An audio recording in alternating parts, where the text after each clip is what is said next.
Manager tried to blame me for a costly mistake, but I had the emails to prove the truth. I work in procurement for a mid-sized manufacturing company. It's not glamorous. No big corporate trips or champagne launches. But the pay's decent, the coffee is free, and the break room fridge is only mildly haunted by someone's 3-year-old mustard jar. Most of my day is spent chasing suppliers for quotes, negotiating delivery dates, and trying to explain to managers that rush orders cost money, and no, yelling doesn't make the parts arrive faster.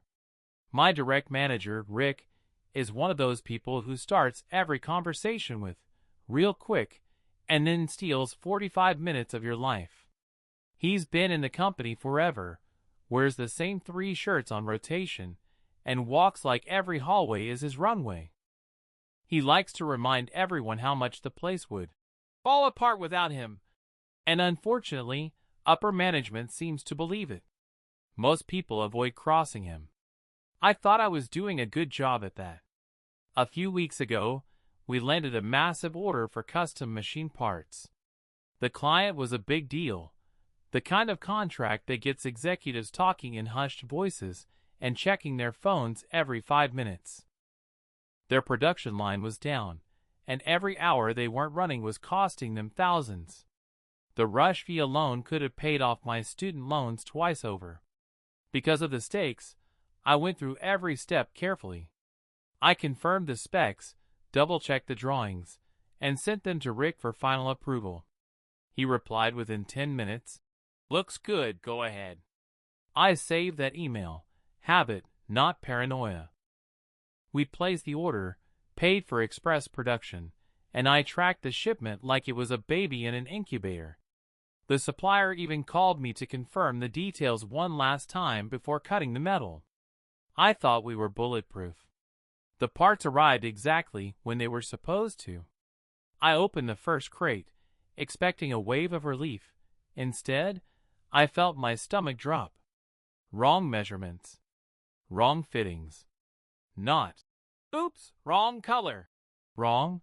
These wouldn't even attach to the machines. The client's production stayed down another week, and the penalty fees they billed us could have covered my entire yearly salary twice over. The phone rang within minutes. It was the client's operations manager, voice tight with barely contained frustration. "We gave you everything you needed. How could this happen?" she demanded. I explained we were investigating, but her tone made it clear she was already thinking about switching suppliers permanently. The next morning, Rick called me into his office. He was smiling, which is never a good sign. His office always smells faintly of microwave fish and self-satisfaction. He gestured for me to sit, leaning back in his chair like a judge about to deliver a sentence. "Hey, Alex," he started, dragging out my name. "We've got a situation. Client's upset. Parts are wrong. This is on you." I blinked. "On me?" "Well, you placed the order. Supplier says those were the specs they got from you." Not great. His tone was fake sympathetic, the kind people use when they're pretending to feel bad while throwing you under the bus. My stomach tightened. "I followed the specs you approved," I said. "I don't recall approving those," he replied smoothly. "Maybe you thought you had the right file, but—" I cut him off. "I have the email, Rick." For a split second, the smile on his face faltered. Then he chuckled like we were sharing a joke. Sure, let's see it." I pulled out my phone and opened the email. There it was, his reply time-stamped, with the spec sheet attached. "Looks good, go ahead."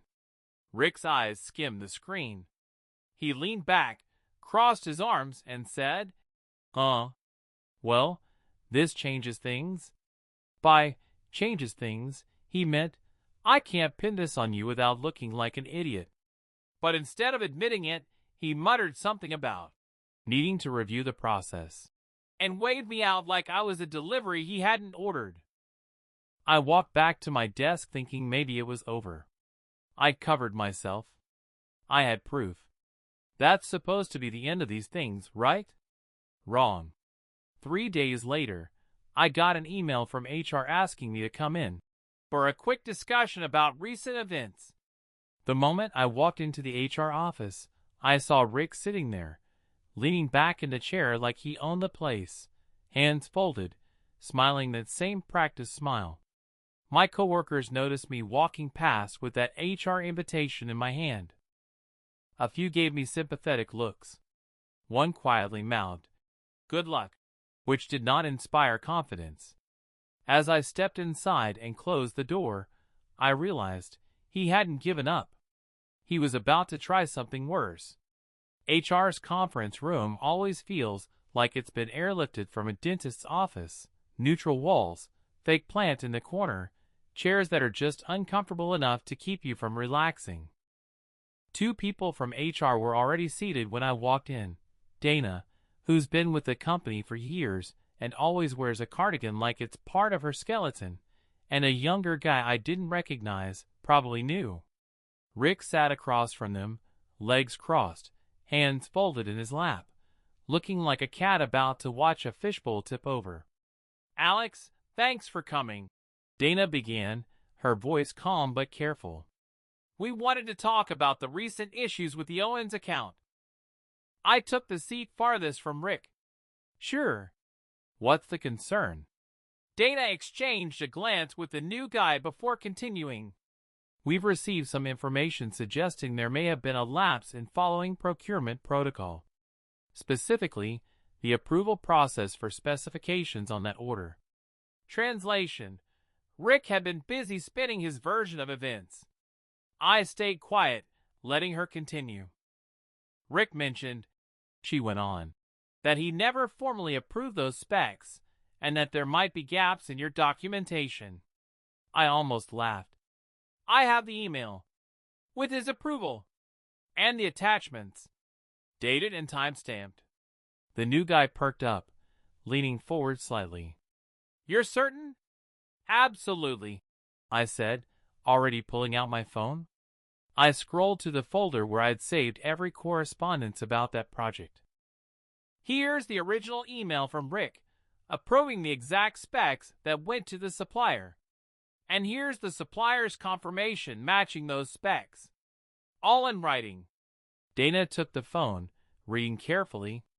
She passed it to the new guy, who frowned as he skimmed it. Rick was suddenly very interested in the ceiling tiles. "Rick, this is your email?" Dana asked. He gave a little shrug. "I mean, sure, it's my account, but I don't recall sending it."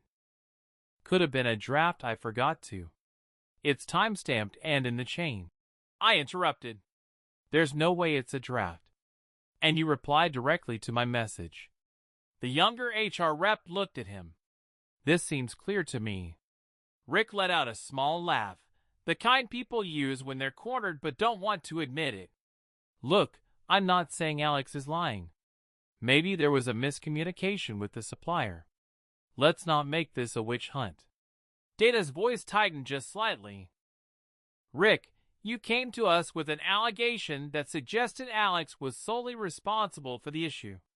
These documents contradict that." I could feel the shift in the room. The new guy was now openly skeptical of Rick, and Dana's cardigan seemed to bristle. Rick tried to recover. "Well, maybe we should focus on fixing the client relationship instead of pointing fingers." "Funny," I said, keeping my tone even, "because that's exactly what I was doing before you called me in here." Dana cleared her throat. "All right, I think we've clarified the key points. Alex, thank you for bringing documentation. We'll note that this matter is resolved from a procedural standpoint." Which was HR speak for "you're off the hook." Rick's jaw tightened, but he forced a smile. "Glad we got that cleared up." I left the room before I could say something that would get me in trouble. But as I walked back to my desk, I couldn't shake the feeling that Rick wasn't done. He tried to throw me under the bus once, and it didn't work. People like him don't just let that go. They look for another opportunity. Sure enough, 2 days later, I noticed he'd stopped copying me on certain project emails. Then, a supplier I'd worked with for months suddenly started double-checking basic details with Rick instead of me. It was subtle, but I could see him trying to cut me out of the loop. That's when I decided, if he wanted a quiet war, I'd play along, but I'd be the one keeping the receipts this time. Every instruction he gave, every change he made without telling me, every shortcut he took, I documented. If Rick was going to try again, I'd be ready. And it turned out, I didn't have to wait long. I didn't have to wait more than a week for Rick's next move. It came disguised as a team initiative, a new project for one of our more temperamental clients, supposedly to rebuild trust after the Owens mess. Rick volunteered to be the main point of contact, but told me I'd be handling the purchase orders to keep things moving. It sounded innocent enough, except he never gave me specs in writing. Every detail came verbally, usually when I was halfway out the door for lunch or buried in another task. I wrote everything down, confirmed it back to him by email, and got him to reply with a yes or okay every time. I even kept a separate folder on my computer labeled Rick Insurance. Paper trail, secure. The orders went out, the supplier confirmed everything, and the first shipment arrived without issue. Then, halfway through the project, Rick changed the spec on one of the key parts, again, verbally. I immediately sent a follow-up email. Per our conversation, updating to new dimensions per your instruction, please confirm. He replied within 5 minutes. Confirmed. 2 weeks later, guess what? The client was unhappy. The new parts didn't match their original request, and production stalled. Rick was ready for his moment. He called another meeting with HR. When I arrived, Dana and the younger rep were already there, with Rick seated at the end of the table like he was chairing the investigation. He wore that smug half-smile I'd come to associate with bad news. "We've got another serious issue," he began, his voice carrying that fake authority. "Alex sent incorrect specs again, and now we're looking at more penalties. This is becoming a pattern." Dana's eyes narrowed. "Alex, your side?" I didn't rush. I took my time opening my laptop, scrolling to the neatly organized folder. "Before I answer, I'd like to share a few documents." I connected to the projector and pulled up a PDF labeled Project_confirmations_Rick. Slide after slide, I showed every email, every confirmation, every instruction, all with Rick's replies attached. I even highlighted the timestamp showing that his approvals were given before any order was placed. The younger HR rep leaned forward. "These are from your account, Rick?" He shifted in his chair. "Well, I don't recall." "You don't need to recall," I said, keeping my tone calm but firm. "It's all here. Every change was approved by you. In writing." Dana tapped a pen against her notepad.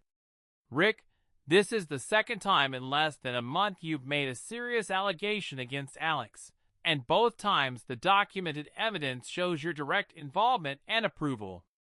Rick tried to shift blame. First to the supplier. "They must have misunderstood the change order." Then to the client. "They probably didn't communicate their needs clearly." But the more he talked, the clearer it became. He had no way out. Dana finally leaned back. "We'll be escalating this to upper management for review." "That's HR code for you're in trouble now." Rick's face tightened, but he forced a small, dismissive smile. "Of course. Whatever's best for the company." The fallout wasn't immediate. Corporate never moves fast, but within 2 weeks, Rick was transitioning into a consulting role, which is just a polite way of saying we're paying you to go away. His projects were reassigned, his name disappeared from company-wide emails, and for the first time in months, I could focus on my job without second-guessing every email I sent. Co-workers noticed the change. A few stopped by my desk to say they were glad I'd handled things. One even admitted they'd seen Rick pull similar stunts on others, but didn't have the proof to push back. I thought that was the end of it. I was wrong. About a month later, I got a call from one of our regular suppliers. "Hey, just so you know," the rep said quietly, "your old boss reached out to us. Said you were difficult to work with and prone to costly mistakes. He asked if we consider prioritizing him if he started placing orders elsewhere." My blood boiled, but the rep chuckled. "We told him no thanks. Everyone here knows who actually runs your projects." Curious, I did some digging and found out Rick had landed a job at a smaller competitor. Word around the industry was that he tried the same power plays there, cutting people out, blaming others for errors, and it backfired spectacularly. Within 6 weeks, he was gone.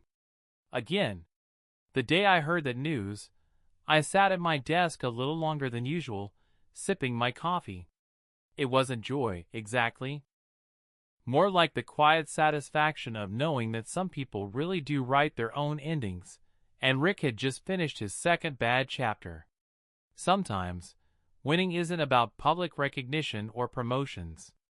Sometimes, it's about surviving long enough to watch the person who tried to bury you dig the same hole twice, and fall in both times.